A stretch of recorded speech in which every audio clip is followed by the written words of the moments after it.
I am honored to be here with you today because, let's face it, you accomplished something I never could. I'm here to tell you that finding your purpose isn't enough.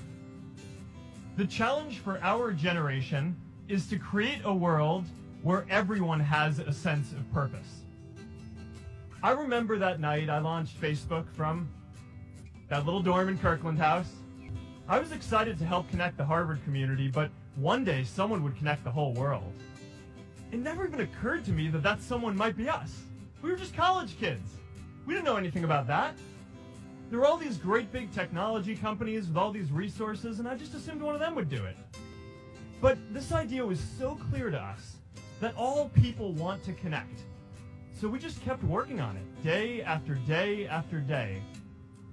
And I know that a lot of you are going to have your own stories just like this.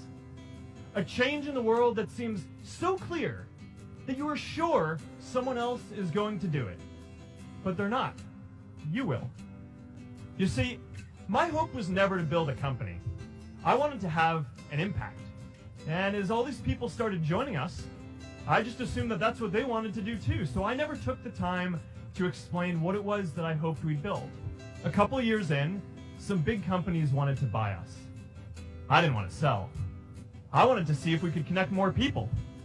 And we were building the first version of Newsfeed at the time, and I thought, if we could just launch this, it could change how we all learn about the world. Nearly everyone else wanted to sell. One of my close advisors told me if I didn't agree to sell the company right now, I would regret that decision for the rest of my life. Relationships were so frayed that within a year or so, every single person on our management team was gone. That was my hardest time leading Facebook. I believed in what we were doing, but I felt alone. And worse, it was my fault. I wondered if I was just wrong, an imposter, a 22-year-old kid who had no idea how things actually worked. Now, years later, I understand that is how things work when there's no sense of higher purpose. So it's up to all of us to create it so we can all keep moving forward together. And now it's our generation's turn to do great things. Now I know, maybe you're thinking, I don't know how to build a dam. I don't know how to get 1 million people involved in anything. Well, let me tell you a secret.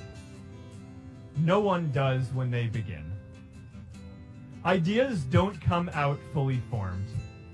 They only become clear as you work on them. You just have to get started.